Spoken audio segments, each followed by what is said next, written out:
ഈ കാട്ടാനകൾക്ക് പേരിട്ട് വിളിക്കരുതെന്ന ഒരു നിർദ്ദേശം പെട്ടെന്ന് എൻ്റെ ഓർമ്മയിലില്ല. അങ്ങനെ ഒരു കാര്യം അദ്ദേഹം സൂചിപ്പിക്കേണ്ടായി. ഇത് എപ്പോൾ മുതലാണ് ഇങ്ങനൊരു പേര് ഈ ആനയ്ക്ക് പകർന്നു കിട്ടിയത്? ഈ വെറ്ററിനറി സംഘം എപ്പോഴെത്തും? അതായത് ഈ ആനയ്ക്ക് ഇങ്ങനെ ഒരു പേര് വീണത് ഇവിടുത്തെ കാട്ടാനപ്രേമി സംഘം ഉണ്ട്. അതിനോടൊപ്പം തന്നെ ഇവിടുത്തെ നാട്ടുകാരുണ്ട്. എല്ലാവരും ചേർന്നുകൊണ്ട് ആണ് ഇത്തരത്തിലൊരു പേരിട്ടത്. ഈ അങ്ങനെ ഒരു സ്നേഹത്തോടെ കൂടി വിളിക്കുന്നതാണ്. അതൊരു ഏതെങ്കിലും ഒരു ജീവിയെ ബുദ്ധിമുട്ടിക്കണമെന്നോ അല്ലെങ്കിൽ അതിന് ഏതെങ്കിലും തരത്തിലുള്ളൊരു പ്രശ്നങ്ങൾ ഉണ്ടാകണമെന്നോ കരുതി കിട്ടുന്നതല്ല. ഇവിടുത്തെ ആ നാട്ടുകാരുണ്ട് നമ്മളോടൊപ്പം. ഈ ആന എങ്ങനെയാണ് നാട്ടുകാർ എന്ന രീതിക്ക്? ഈ ആന നമ്മുടെ നാട്ടുകാർക്ക് ഒരു ഉപദ്രവമില്ല. ഇവിടുത്തെ അമ്മമാർക്കും കുട്ടികൾക്കും ചേട്ടന്മാർക്കും എല്ലാവർക്കും കാട്ടാനപ്രേമികൾക്കും ഒരു ഉപദ്രവമില്ലാത്ത ഇതിൽ ഇഷ്ടംപോലെ വിനോദസഞ്ചാരികൾ പോകുന്നത്. അവരായാലും ആന റോഡിലൊന്ന് കണ്ടാലും ക്രോസ് ചെയ്താലും ആന ഒരു ഉപദ്രവിക്കുകയോ ഒന്നും ചെയ്യാറില്ല. അത്രയ്ക്ക് ഒരു ശാന്ത സ്വഭാവം ആനയാണ്. അതുകൊണ്ടാണ് ഈ പേരെടുത്തൊക്കെ എല്ലാവരും ഇപ്പം നാട്ടിലുള്ള ആനകളെ പോലെയുള്ള ആനകൾക്ക് നമ്മളിവിടെ ഓരോരോ പേരുകൾ ഇട്ടുണ്ട്. ഗണപതി, അയ്യപ്പൻകുട്ടി, അങ്ങനെ വേറെയും പേരുള്ള ആനകളുണ്ട്.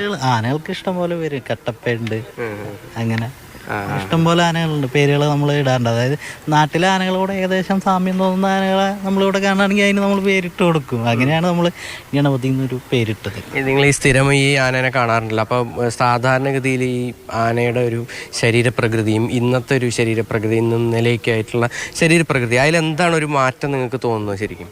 ആന ഇന്നലെ നമ്മൾ കാണുമ്പോൾ ആന അവിടെ ആവശ്യനിലയിലായിട്ട് കിടക്കായിരുന്നു.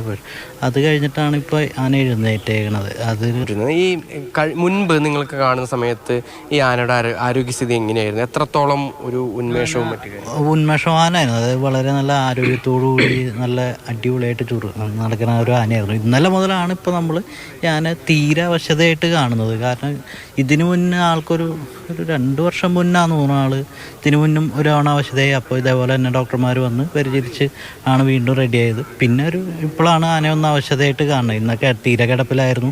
ഇപ്പോൾ നിങ്ങൾ കണ്ട പോലെ തന്നെ ആന എഴുന്നേറ്റ് കുറച്ച് മാറി. പക്ഷേ ആ എരണ്ടം എന്ന് പറയുന്നത് അത് തീരെ ശരിക്കും അങ്ങോട്ട് പോയിട്ടില്ല. വെള്ളം പോലെയാണ് പോകുന്നത്. ഇപ്പോൾ എന്താന്ന് പറയാം, നമുക്കും കറക്റ്റായിട്ട് കാര്യങ്ങൾ നമുക്കറിയില്ല.